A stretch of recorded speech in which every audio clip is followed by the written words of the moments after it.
تحریم کا واقعہ بھی آپ کے ساتھ ہے کہ جس میں یہ کہا گیا کہ جو مال و جائیداد کے شوقین ہیں یا اس کو رکھنے کے متلبی ہیں وہ جو ہے اپنا راستہ الگ کر لیں اور جو خدا اور اس کے رسول کو چاہنے والے ہیں وہ میرے ساتھ آئیں.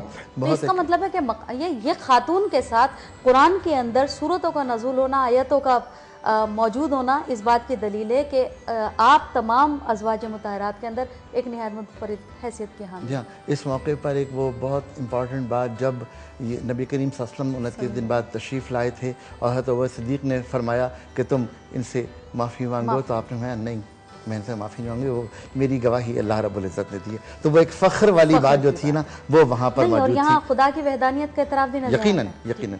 میں درخواست کروں گا ایک چھوٹی سی نعت ہمیں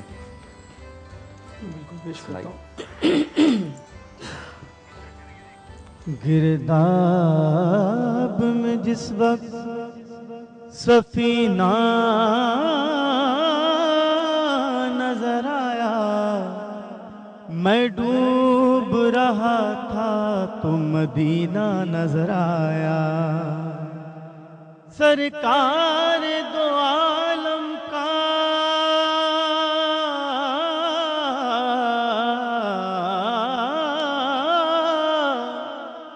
سرکار دو عالم کا لیا نام جو ناصر, ہر موج کے ماتھے پہ پسینہ نظر آیا.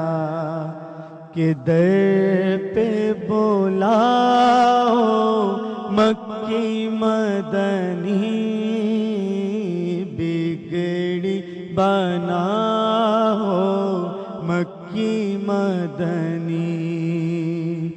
گنبد خضرا کے سائے تلے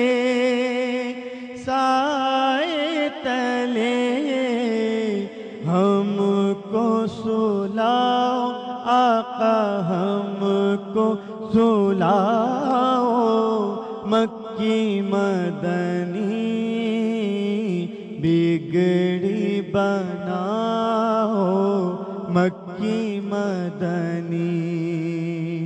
حسن حسین کا دے دو صدقہ, حسن حسین کا دے دو صدقہ, دکھڑے مٹاؤ دکھڑے مٹاؤ مکی مدنی بگڑی بناؤ مکی مدنی. پکارو یا رسول اللہ یا حبیب اللہ, پکارو یا رسول اللہ یا حبیب اللہ. ایک ایک دل سے آئے صدا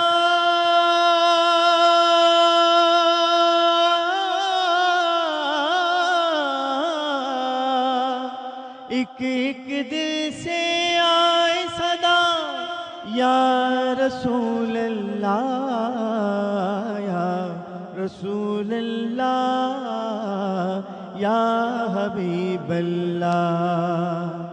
نعت نبی کی پڑھتے پڑھتے نکلے روح بدن سے,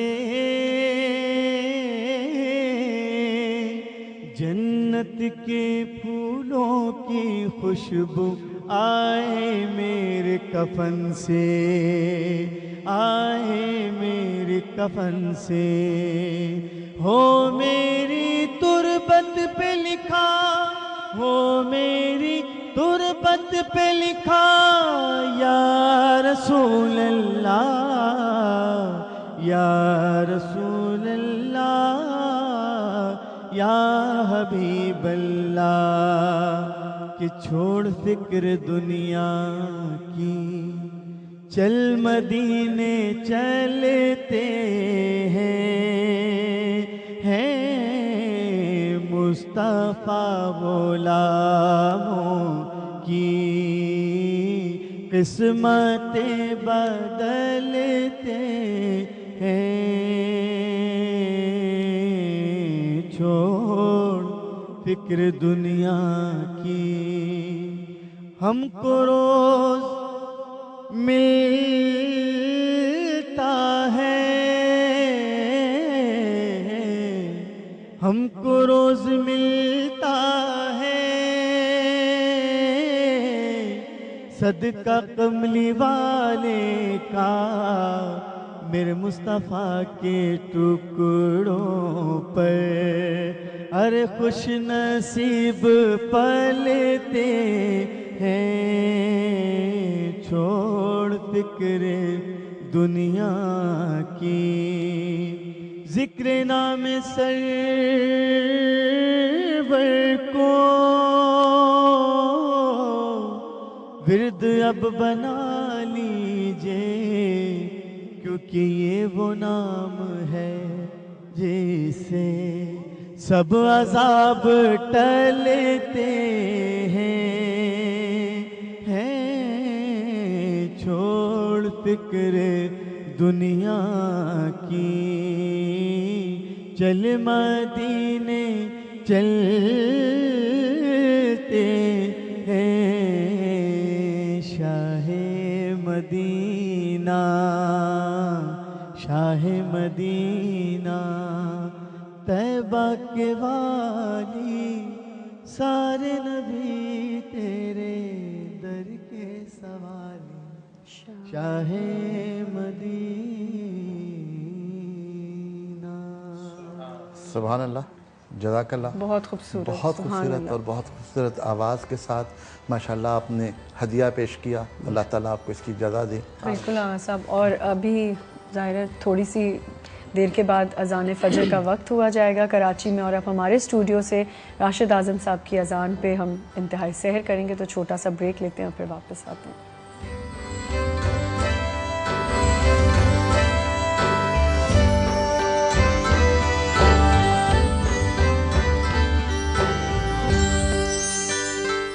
اللہ اکبر، اللہ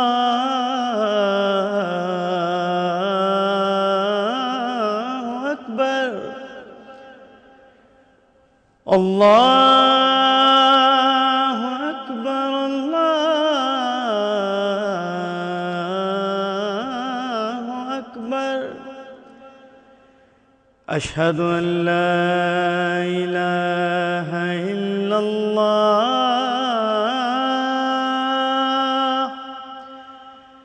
اشہد ان لا الہ الا اللہ، اشہد ان محمد رسول اللہ،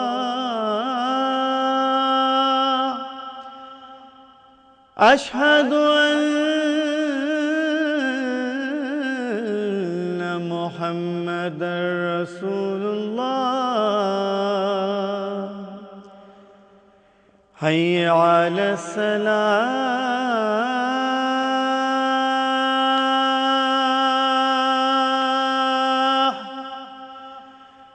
حی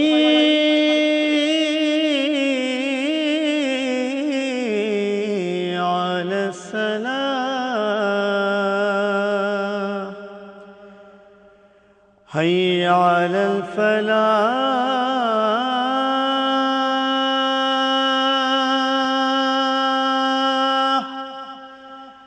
حی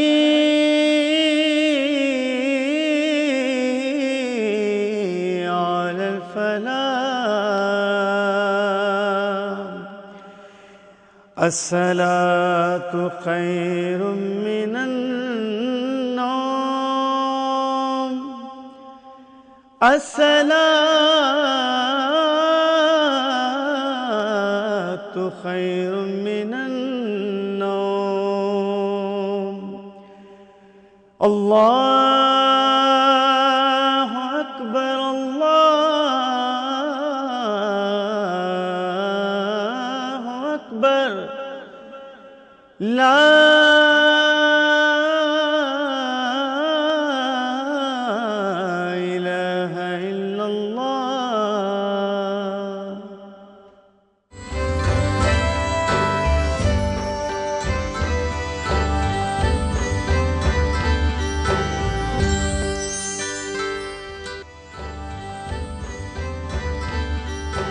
ایک بار پھر سے آپ کو خوش آمدید کہتے ہیں جشن رمضان میں دنیا نیوز کی اسپیشل ٹرانسمیشن. اور اب ہم نے آغا صاحب نعت سننی ہے. جی پلیز راشد بھائی. جس کلام کا میں انتخاب کر رہا ہوں اپنا ہی لکھا ہوا اور اپنا ہی پڑھا ہوا مشہور زمانہ کلام کہ ذکر نبی تو کرتا جا،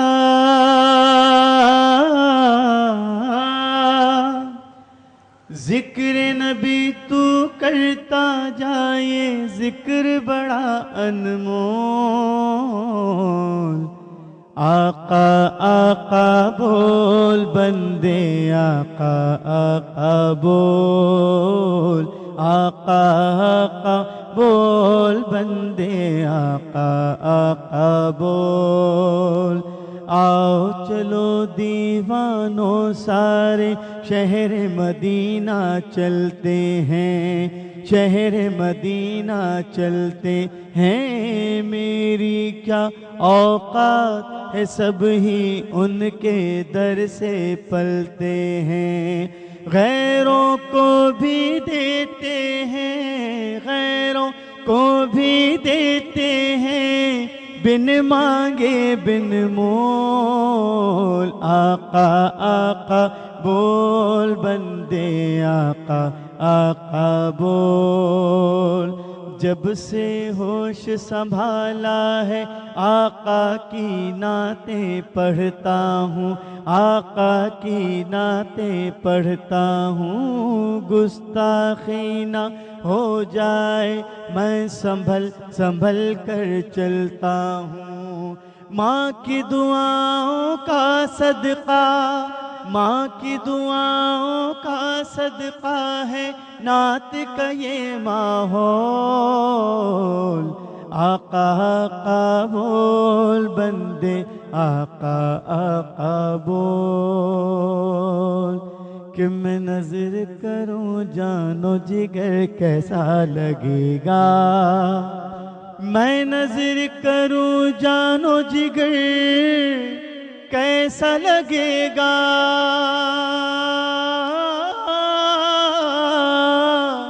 کیسا لگے گا رکھ دوں در سرکار پہ سر، کیسا لگے گا بڑا پیارا لگے گا. کہ جب دور سے ہے اتنا حسین گنبد خضرا، جب دور سے ہے اتنا حسین گنبد خضرا، اس پار سے ایسا ہے ادھر کیسا لگے گا. میں نظر کروں جانو جگر کیسا لگے گا بڑا پیارا لگے گا. کہ غوث الورا، غوث الورا،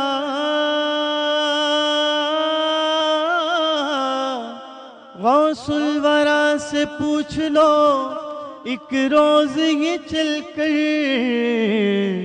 بغداد سے طیبہ کا سفر کیسا لگے گا بڑا پیارا لگے گا. اور یہ شعر بڑا خوبصورت ہے جو پیش کر رہا ہوں کہ تمہارے آستانے سے زمانہ کیا نہیں پاتا، کوئی بھی در سے خالی مانگنے والا نہیں جاتا. برد جھولی میری سرکار مدینہ، برد جھولی میری تاجدار مدینہ، لوٹ کر میں نہ جاؤں گا خالی. تم زمانے کے مختار ہو یا نبی، بے کسوں کے مددگار ہو یا نبی. سب کی سنتے ہو اپنے ہو یا غیر ہو، تم غریبوں کے غمخوار ہو یا نبی.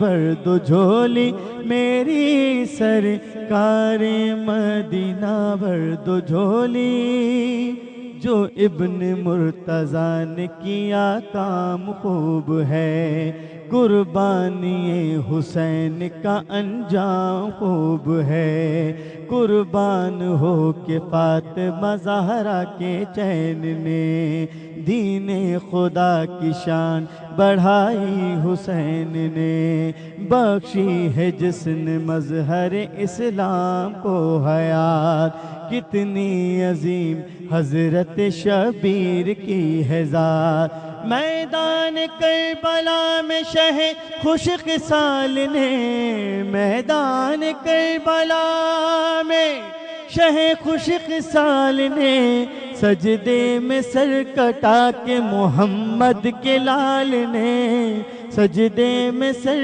کٹا کے محمد کے لال نے زندگی بخش دی بندگی کو،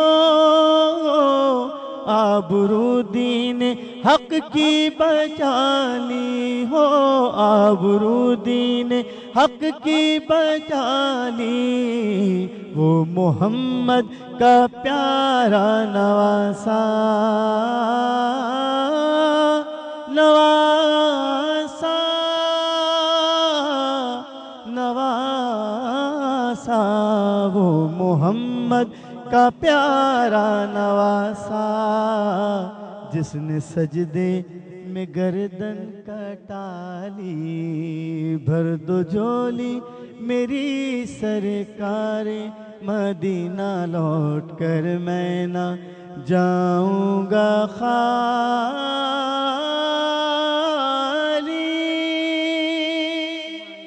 ماشاءاللہ، سبحان اللہ، بہت خوبصورت۔ اور یہ جو آخری جو آپ نے ابھی شعر پڑھا وہ تو کمال ہے، بہت خوبصورت، سبحان اللہ۔ ہمارے ساتھ ڈاکٹر مہرین موجود ہیں۔ ڈاکٹر صاحب، میں جیسے بار بار یہی کہہ رہی ہوں کہ کڈنی کے پیشنٹس کے لیے بہت زیادہ روزے رکھنے میں پرابلم ہوتی ہے، کیونکہ آپ کو پتہ ہے پانی کی انٹیک بہت زیادہ ان کے لیے ضروری ہے۔ پلیز ذرا تھوڑا سا مینشن کریں گی کہ دیکھیے کڈنی پیشنٹس کے لیے ڈپینڈ کرتا ہے، اس میں جیسے ایک تو ہم کہتے ہیں کہ ایکیوٹ کڈنی ڈیزیز ہے اور ایک کرونک کڈنی ڈیزیز ہے۔ تو ایکیوٹ کڈنی ڈیزیز کے جو پیشنٹس ہیں ان کے لیے تو پانی کے لیے اتنی زیادہ جو ہے وہ مطلب ان کو اتنی زیادہ پرابلم نہیں ہوگی کمپیریٹیولی کہ جو کرونک کڈنی ڈیزیز کے پیشنٹس، یعنی کہ جن کی جو پیچیدگیوں کے ساتھ ہیں، جی اس میں فلوئڈ کی بہت امپورٹنس ہے۔ ہوتا کیا ہے کہ ہم اب کیونکہ روزہ بھی 15 گھنٹے کا ہے، جی بالکل، تو اس میں لوگوں کو یہ مطلب یہ سمجھ نہیں آتا کہ وہ اپنے فلوئڈ انٹیک کو کس طرح سے بیلنس کریں۔ تو اس میں بیسٹ ایڈوائزبل یہ ہے کہ افطار کے بعد سے لے کے مطلب تراویح تک سونے تک آپ جتنا میکسیمم پانی کا انٹیک رکھ سکتے ہیں کریں، اور کوشش یہ کریں کہ فرائیڈ چیزیں جو ہے وہ اوائڈ کریں، اور ایسے افطار کے وقت بھی ایسے فروٹس لیں کہ جن کا واٹر کنٹینٹ زیادہ ہے۔ یہاں دو چیزوں کی سوال کروں گا، ایک تو یہ کہ آپ نے فرمایا کہ وہاں پانی پورا کر لیں، آپ نے فرمایا فائٹنگ۔ ایک چیز میں آپ سے پوچھوں گا کہ جو ہمارے ہاں عام طور پہ کولاز ہیں یا ڈرنکس جوسز جو اس میں کنٹینرز میں آتے ہیں، ان کے بارے میں بھی دیکھیے جیسے کولاز کی اگر ہم بات کریں تو بیسکلی ان سب یہ ایسڈ ہے، فاسفورک ایسڈ ہے، اور یہ ہمارے جسم سے جو ہے جو کیلشیم کا جو انٹیک ہے اس کے لیے بہت نقصان دہ، اور لوگ یہ سمجھتے ہیں کہ مطلب یہ ہماری پیاس بجھا رہے ہیں، جبکہ پانی سے بہترین ڈرنک کوئی نہیں ہے۔ اگر بہت زیادہ آپ کا دل کرے تو بہتر یہ کہ یا تو فریش جوسز یا پھر لسی، سکنجمین، یہ ان چیزوں کا استعمال بہت امپورٹنٹ ہے یہ، اس لیے کہ جو ہم کولاز وغیرہ لیتے ہیں یہ ہمارے جسم میں کیلشیم کو کم کرتے ہیں، کیلشیم گردے کے پیشنٹس کے لیے بہت نقصان دہ ہے۔ ایون جو فاسفورس لیول جو ہے جب ہماری باڈی میں کم ہوتا ہے تو اس کی وجہ سے بھی جو ہے جیسے خارش ہو جاتی ہے، مختلف قسم کی جو اسکن ڈیزیزز ہیں نا ان کے لیے بھی، اور اس کے ساتھ ساتھ گردے کے جو فنکشنز ہیں وہ بہت افیکٹ کرتے ہیں۔ یقیناً ہم نے طے کر لیا ہے کہ پالک اور ٹماٹر بالکل نہیں لینے چاہیے، میرے خیال ہے اس کو بھی ہم تھوڑا سا ہائی لائٹ کریں۔ بالکل، جیسے پالک ہے، ٹماٹر ہے، کیلا ہے۔ ایک بہت امپورٹنٹ چیز ہے کہ یورین انفیکشنز اگر کسی کو ہوئی ہوں تو ان کے لیے روزہ رکھنا ٹھیک ہوگا؟ بالکل وہ رکھ سکتے ہیں روزہ، لیکن اگر ڈاکٹر صاحب ان کو بار بار پانی پینا ہو؟ ڈپینڈ کرتا ہے وہ آپ کی کنڈیشن کے اوپر، ہر پیشنٹ کے لیے، کیونکہ وہ پرسن ٹو پرسن ویری کرتا ہے کہ آپ کی کیا ریکوائرمنٹ۔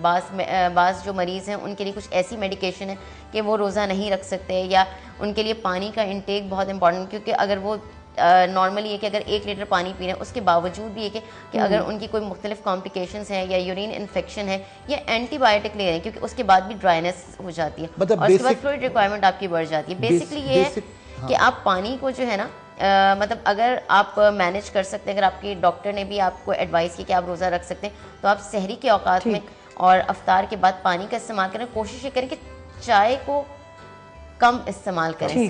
میرا خیال ہے کہ بنیادی اصول اگر ہم لوگوں کو دیں تو اس میں کوئی اصول نہیں ہے, اصول صرف ایک ہے جو آپ کا معالج آپ کو ڈیسائیڈ کر کے دے رہا ہے وہی آپ کا اصول ہے.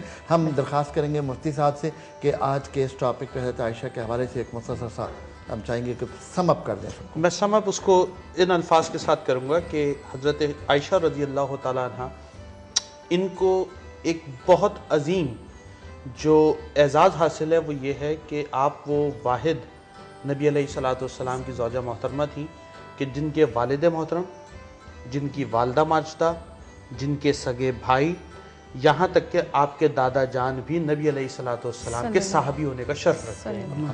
اور یہ وہ واحد اعزاز ہے جو کسی اور امہات المومنین سے حاصل نہیں ہو سکا.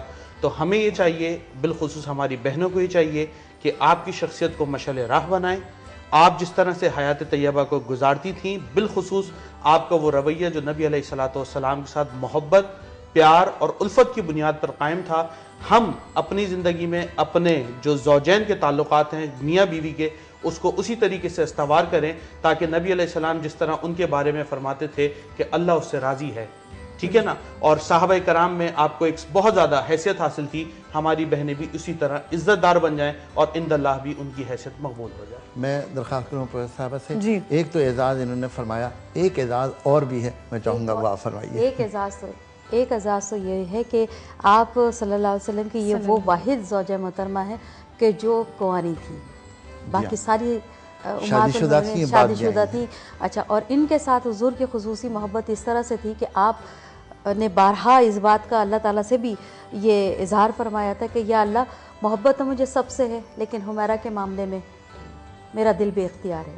تو اس کا مطلب یہ ہوا کہ دل کا معاملہ جو ہے وہ جناب حضرت عائشہ جو درجات ہیں وہ الگ, اور اس میں اور اس کی ایک سب سے بڑی وجہ یہ تھی کہ بخاری اور مسلم شریف کی متفقن علیہ حدیث یہ ہے کہ نبی علیہ السلام فرماتے ہیں کہ عائشہ کو مجھے خواب میں کئی مرتبہ دکھایا گیا اور جبریل امین آ کے فرماتے ہیں یہ تمہاری دنیا میں بھی بیوی ہے, یہ تمہاری آخرت میں بھی بیوی ہے. اللہ اکبر. تو یہ آپ کا ایک اور بڑا ممتاز. اور بہت ساری امہات المومنین نے اپنا وقت جو ہے وہ حضرت عائشہ کے صرف اس محبت کا ذکر کیا تھا.